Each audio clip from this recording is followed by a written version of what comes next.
ভিডিওটা দেখতে থাকুন কিভাবে কবর থেকে আবার হে মানব, তোমাকে আবার 40 দিনের জন্য জীবিত করা হলো যাতে এই দুনিয়ার কি হাল হয়েছে সেটা তুমি দেখতে পারো। আর একটা কথা খেয়াল রাখবে, তোমাকে শুধু তোমার খাস আপনজনই দেখতে পাবে।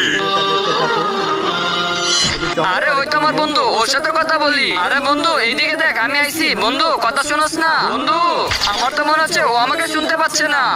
ভিডিওটা ভালো লাগে। আরে ওই তো মোস্তাকিমের ছেলে, ওর সাথে কথা বলি। আরে কামরুল শুনো।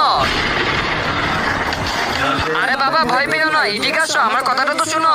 আমাকে আল্লাহ তাআলা 40 দিনের জন্য জীবিত করে দিয়েছে। আর আমাকে সেই দেখতে পারবে যে আমার খাস আপনজন। আজকে দেখবো কে শয়তানকে হারে মাকে জিতিয়ে দেয়। মাকে ভালোবাসলে ভিডিওতে লাইক করে দিয়ে চ্যানেলকে সাবস্ক্রাইব করে দাও। আর শয়তানকে ভালোবাসলে কিছুই করতে হবে না। আর বাবা তুমি এখন আমার সব থেকে আপন। তুমি দয়া করে আমার ফ্যামিলির সাথে আমাকে দেখা করিয়ে দাও। ঠিক আছে চাচা, আসেন আমার সাথে আসেন।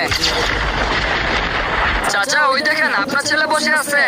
আরে শান্ত, তুমি এখানে বসে জুয়া খেলতেছো? তুমি কি ভুলে গেছো যে তোমার বাবা